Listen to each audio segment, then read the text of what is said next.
Hello everyone, today I'm taking you on a tour of the enchanting Upper Canada Village, a living historic iconic location that takes you back to the 1860s, transporting you to an era where life was simpler, though not easy. Before I move on, let me tell you a little bit more about Upper Canada Village.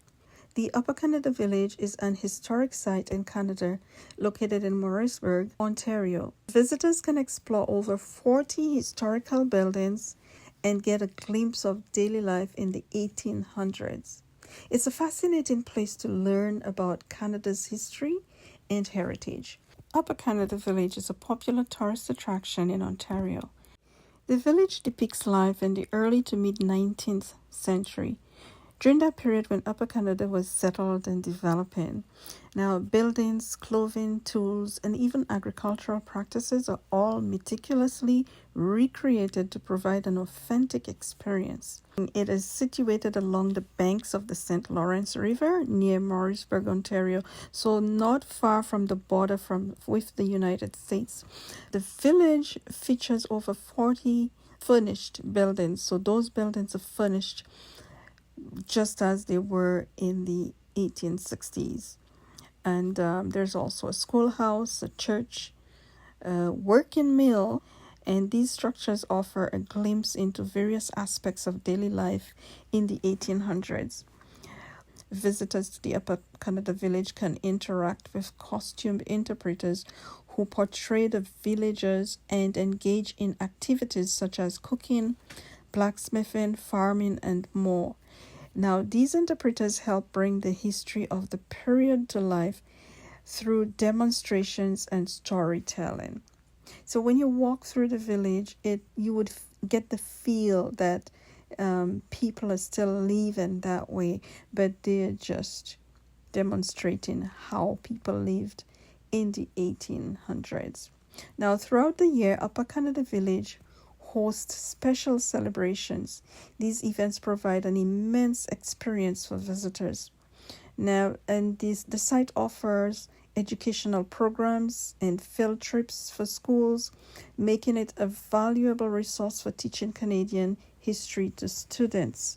Visitors can experience the village on their own pace, enjoy traditional foods at the on-site restaurant. Yeah, there is a restaurant on site. Actually, there are two restaurants and a small there's a beaver place and a shop, and also handmade crafts and souvenirs in the village store. The Upper Canada Village offers a unique and immense experience for anyone interested in Canadian history. Whether you're interested in Canadian history or not, it provides insights into the challenges and daily life of early settlers in the region. The village was established in the 1950s as a project by the St. Lawrence Parks Commission, a provincial agency responsible for managing historical and recreational sites in Eastern Ontario.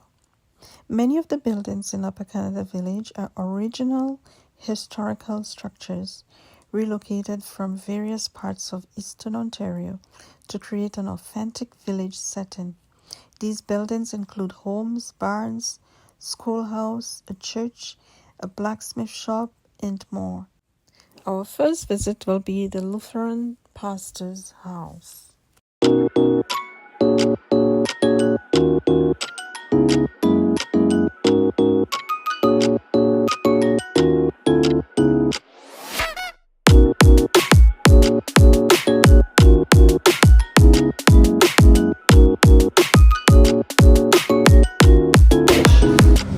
Where the Lutheran pastor lived with his family, but he didn't own the home. It was owned by the congregation, and he rented it while he worked as the pastor.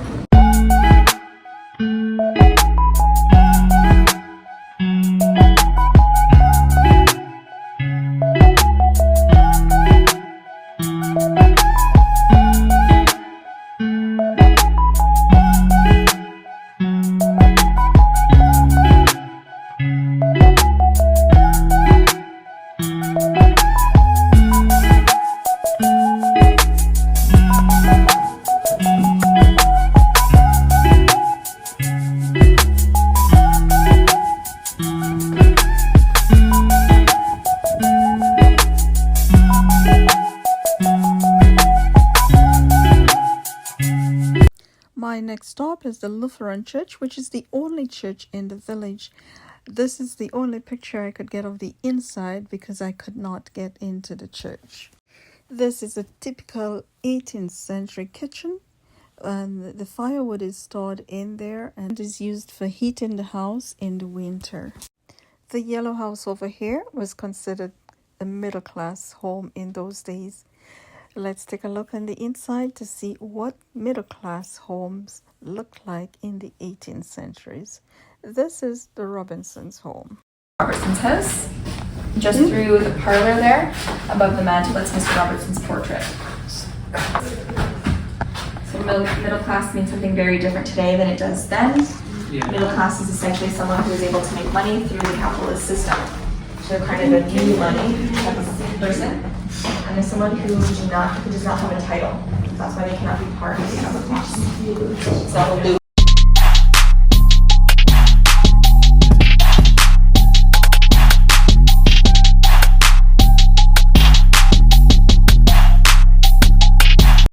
So this is what the Upper Canada Village store looked like in the 1600s.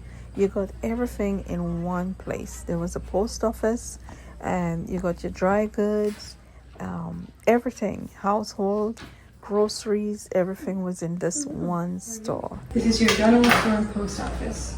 The post office right at the end there, and everything else that you would need at home would be bought here. Wow.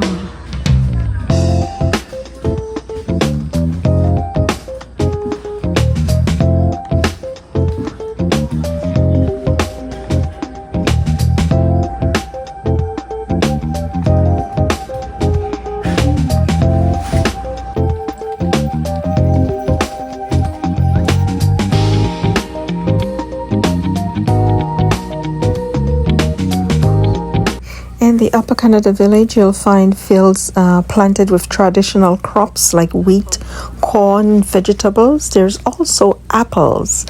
I was so tempted. Do not pick the apples. Willard's Hotel provides visitors with a glimpse of the hospitality and accommodations of the era.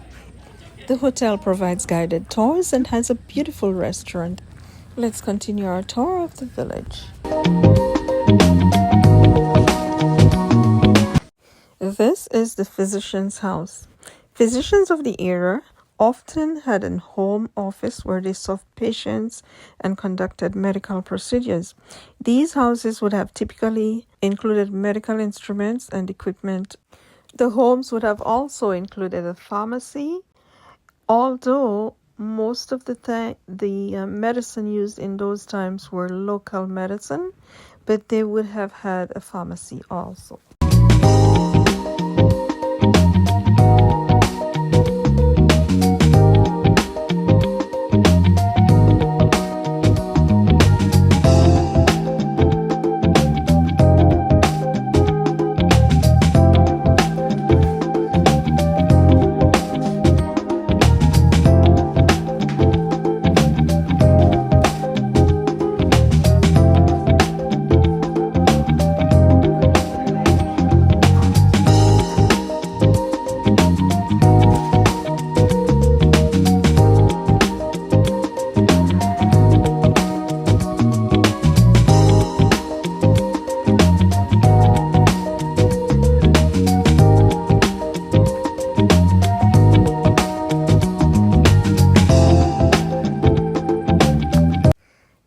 Diarmid's house was built in 1864, and today it is used to demonstrate how wool processing is done.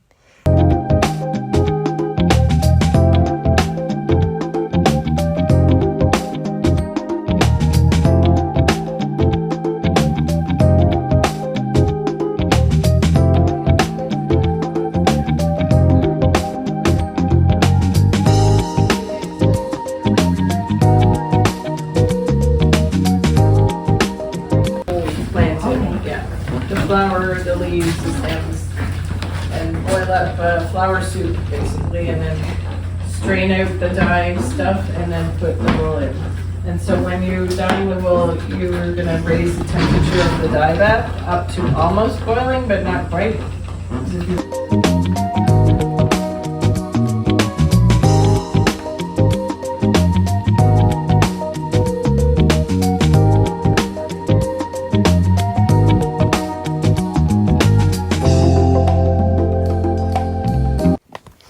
This is the Gazette printing office.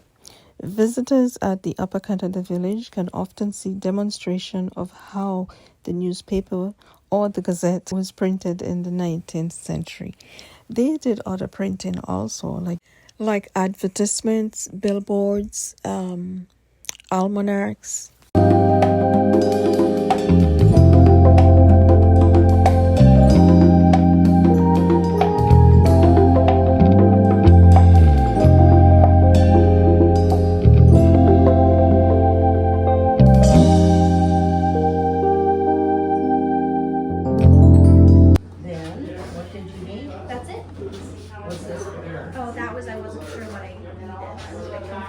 Okay, there was no comma in here anywhere? No. What's this? That was on the other line. Oh, okay. All right, so.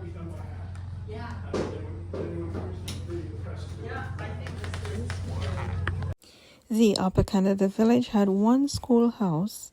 This typical 19th century schoolhouse included wooden desk, a blackboard, chalk, and some quill pens, textbooks, and usually one teacher would teach all subjects. Students would have been taught by a teacher who often had limited curriculum compared to today's standards. All the kids in the village would have come here to learn. They would have been seated youngest to oldest, from 5 years old to 16 years old. They didn't have grades like we do now. They had lesson books. So we have here the third book of lessons. They had these lesson books to allow students who needed to stay home on the farm more often than not, so that when they came back, they wouldn't actually be missing a bunch of information. They would just pick right back up where they had left off the last time they were in the school. And so they might be getting through the information a lot slower, but rather than having a bunch of holes and gaps in their learning, they might not learn as much up to the highest level as some other students who get to stay in school all day, every day. But they're going to have at least a consistent thread through the knowledge that they do learn.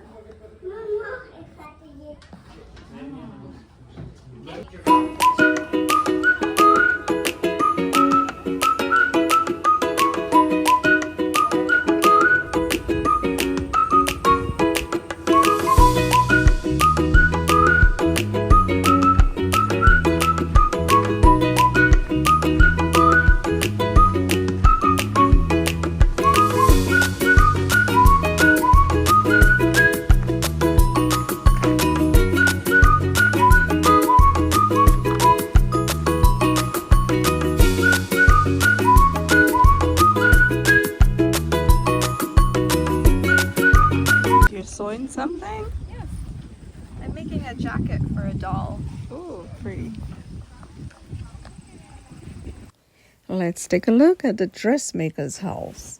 This tiny house was built in the 1800s. Let's take a look inside.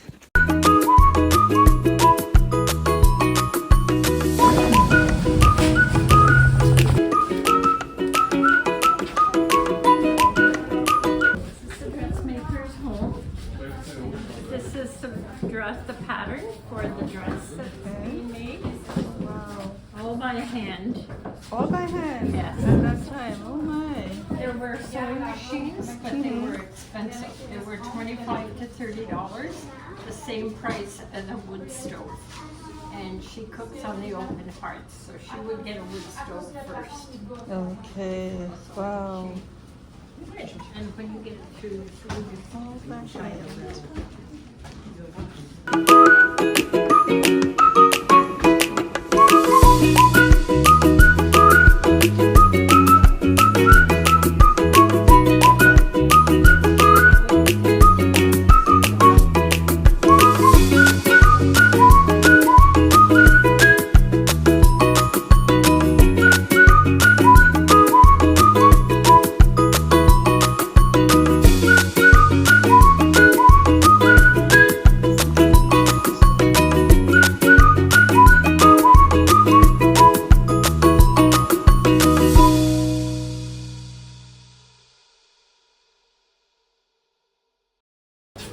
Very narrow. In the Upper Canada Village, every home would have a small garden, and farming continues to this day on the Upper Canada Village. And there are apples, wheat. They grow almost everything, and it's grown locally just as they would have in the 18th century. This is a typical 18th century farmhouse. Let's take a look.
Upper Canada Village is situated along the St. Lawrence River. The river provided the means of transportation for goods and people, contributing to the economic life of the region during the time. Let's take a look at the signal tower. The signal tower is part of a reenactment of the 19th century life in Upper Canada Village, which is now Ontario. During the 19th century, signal towers and signal flags were commonly used for various purposes, including signals between villages, providing navigation information to ships, and conveying other important messages. Let's see what the signal tower here represents.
So guys, there's a cheese factory somewhere down there. So I'm heading to the cheese factory right now. This is really exciting. It's a beautiful day. It's not too hot. It's windy. And yeah. So I heard that the cheese factory is somewhere around here. Let me see if that's it.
There is so much to see and do. In my next video about Upper Canada Village, I will show you the tours that I took. So this is in another video. I couldn't put everything in this video because I went back to Upper Canada Village. In my next video, you'll see some of the tours that you can take. There's a boat ride, there's the horse ride, buggy ride.